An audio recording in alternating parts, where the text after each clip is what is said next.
Selamat siang para sahabat semua. Di sini saya akan videokan motor Xenyu yang seperti ini, dimana ini akan saya lakukan proses pergantian kampas kopling. Dan ini sudah saya bedah di bagian blok, bagian coulter blok koplingnya maksudnya. Dan ini sudah proses pembongkarannya sudah selesai. Terus ini tinggal membersihkan bagian perpaknya. Setelah tadi kita sudah tapoli, sudah kita lepasin bagian baut-baut yang ada di kopling ini. Jumlahnya itu ada 4 di bagian rumah koplingnya. Terus di bagian blok coulternya juga sudah kita lepasin. Ini tinggal proses membersihkan bagian perpak pak koplingnya. Setelah itu nanti kita ganti bagian perpaknya. Dan ini nanti motor Xenyu ini akan saya kasih kampas kopling punyanya Honda GL Pro, karena itu sama PNP pokoknya. Jadi tinggal pasang, jumlahnya juga ada 5, bentuknya sama. Ini saya gunakan kampas kopling GL Pro untuk mengganti kampas kopling pada motor Xenyu ini. Dan ini kita lagi proses membersihkan bagian sisa-sisa perpak yang menempel di bagian pak koplingnya. Kita menggunakan pisau bisa, menggunakan cutter juga bisa, atau scrap juga bisa. Setelah itu nanti diambil bagian bautnya setelah terkelupas bagian perpaknya. Terus setelah selesai bagian pembersihan bagian perpak tadi, setelah itu kita bersihkan bagian rumah koplingnya. Kita cuci pakai bensin, terus kita kocorin seperti ini biar sisa-sisa yang ada, yang kotoran yang menempel di bagian rumah kopling ini bersih. Karena biasanya itu kalau kampas kopling sudah tergerus atau aus itu biasanya meninggalkan sisa-sisa serbu atau kotoran yang menempel di bagian rumah kopling. Jadi harus tetap wajib kita bersihkan sebelum proses pergantian kampas koplingnya. Setelah itu bagian baut-baut, terus ini baut tapolinya saya bersihkan ini. Berikut juga nanti saringan oli atau filter olinya juga kita bersihkan, karena ini penting sekali. Kalau di bagian ini saringan oli atau filter oli ini sampai kotor, itu biasanya itu oli mesin itu tidak bisa naik ke silinder head atau ke bagian klep. Jadi harus tetap kita bersihkan sampai bersih pokoknya. Terus setelah proses pembersihan bagian baut tapoli sudah selesai, kita bersihkan bagian pak koplingnya. Ini kita kuasin dulu bagian rumah koplingnya ini, karena ada sisa-sisa kotoran yang menempel di bagian bak ini. Jadi kotoran yang menempel atau serbuk bekas dari kampas kopling yang sudah aus itu yang menempel di bagian blok ini bisa lepas dan bisa bersih kembali bloknya. Jadi bisa steril dari sisa kotoran yang menempel. Ini kita puasin semuanya, terus nanti kita kocor pakai bensin. Setelah itu kita semprotin pakai angin kompresor setelah proses pembersihan atau sesudah kita kuasin bagian bloknya ini.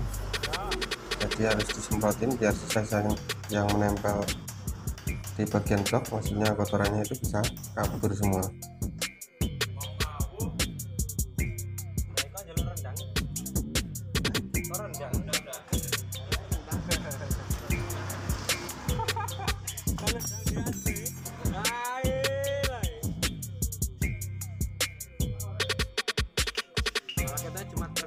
Setelah proses pembersihan dan pengocoran bagian bloknya sudah selesai, sekarang kita masuk pada tahap pemasangan bagian kampas koplingnya. Nah, ini penampakan kampas koplingnya. Ini saya menggunakan punya GL Pro. Ini PNP, kalau dipasang di Xenyu yang seperti ini. Tinggal pasang, karena jumlahnya juga pas, bentuknya juga sama ini. Terus nanti cara menata bagian plat koplingnya yang ini, jangan sampai kebalik. Kalau menghadap ke maksudnya menghadap ke depan semua, kalau ke belakang semua. Jadi jangan dibolak-balik bagian plat koplingnya ini, karena kalau dibolak-balik itu biasanya ada gang atau celah di bagian antara kampas kopling dan bagian plat koplingnya. jadi harus menghadap ke depan semua, kalau ke belakang semua. Usahakan jadi semuanya itu pas dan rata pokoknya. Nah, setelah kita susun bagian kampas koplingnya seperti ini, tinggal kita pasang bagian penutup dari rumah koplingnya.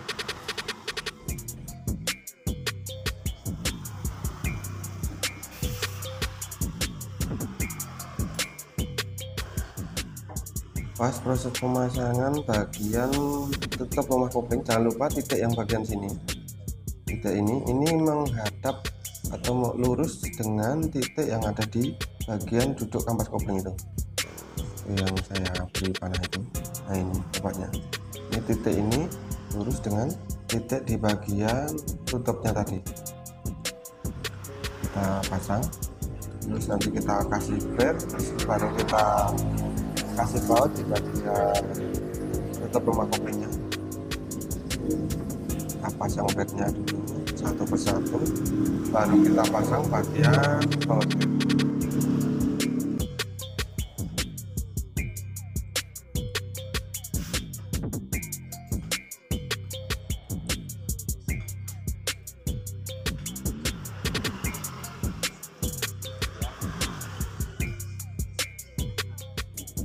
Setelah bagian baut-bautnya ini sudah terpasang semuanya, jumlahnya ada 4 ini, langsung kita kencangkan bagian bautnya ini.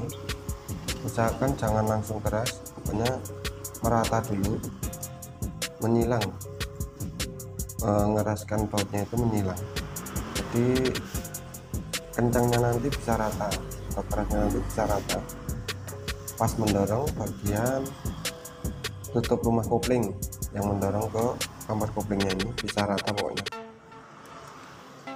Kita kencangkan semua, menyilang, terus nanti ya baru kita keraskan satu persatu bagian baut-bautnya ini.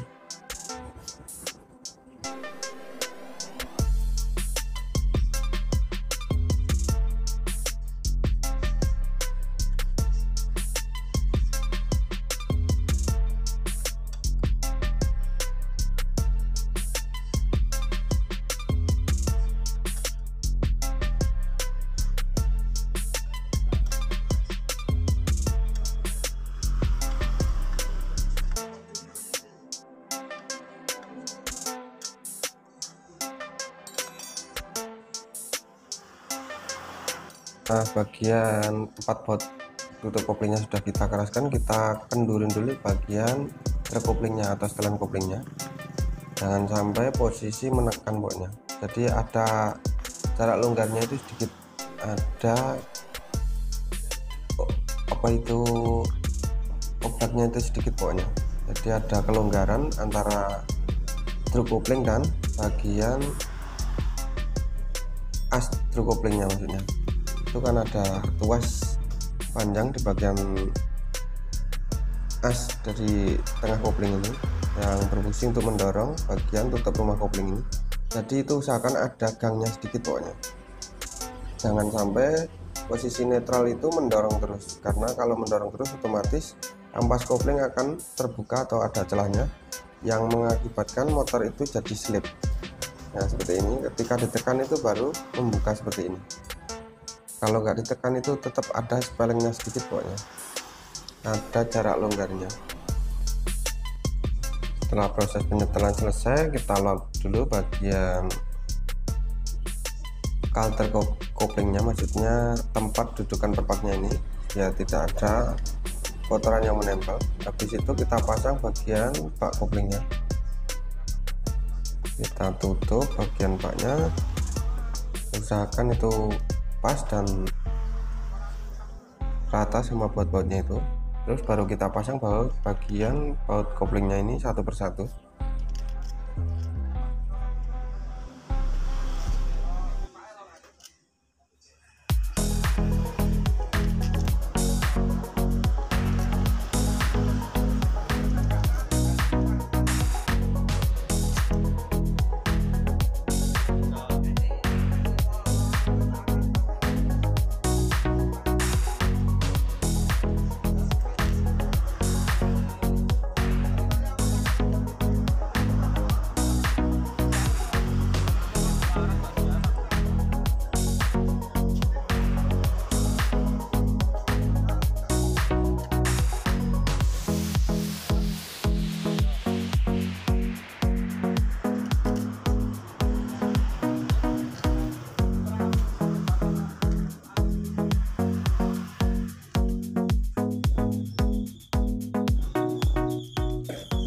Setelah dirasa ini sudah terpasang semua bautnya, baru kita keraskan satu persatu bautnya ini.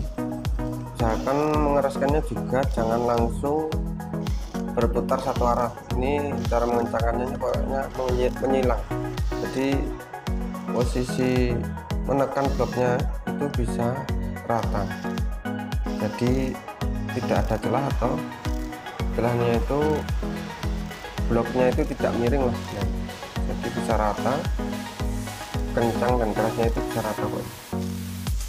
Kita ratakan semuanya.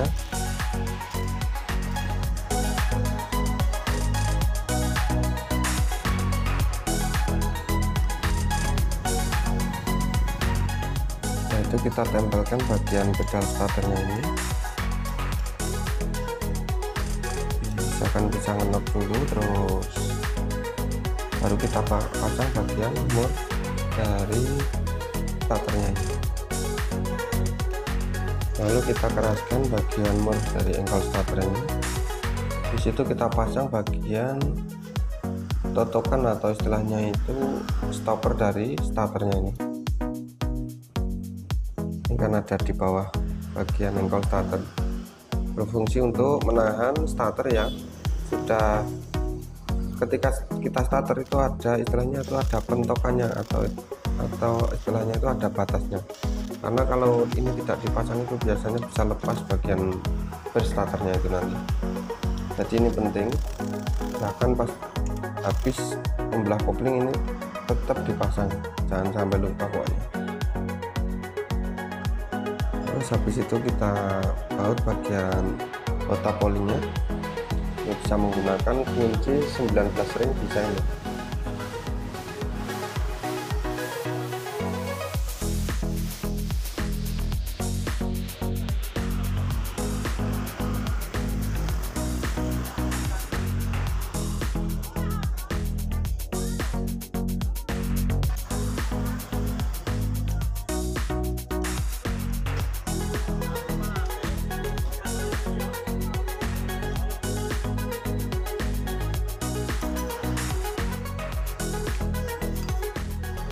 Setelah baut tapoli sudah terpasang, ini kita bersihkan dulu bagian blok luarnya ini, bagian blok luar kopling ini kita kocorin pakai pensil.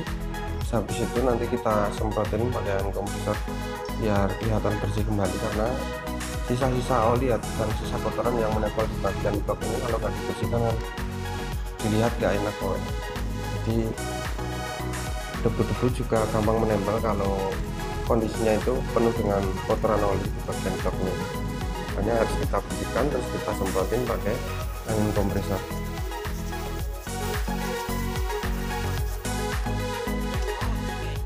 Setelah dirasa sudah bersih, kita buka bagian tutup olinya, terus kita tuang oli mesinnya. Kita tuang dulu bagian oli mesinnya, setelah itu nanti baru kita nyalakan setelah dituang olinya ini.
Nah, itulah tadi para sahabat semua mengenai video singkat cara pergantian kampas kopling pada motor Vixion New yang seperti ini.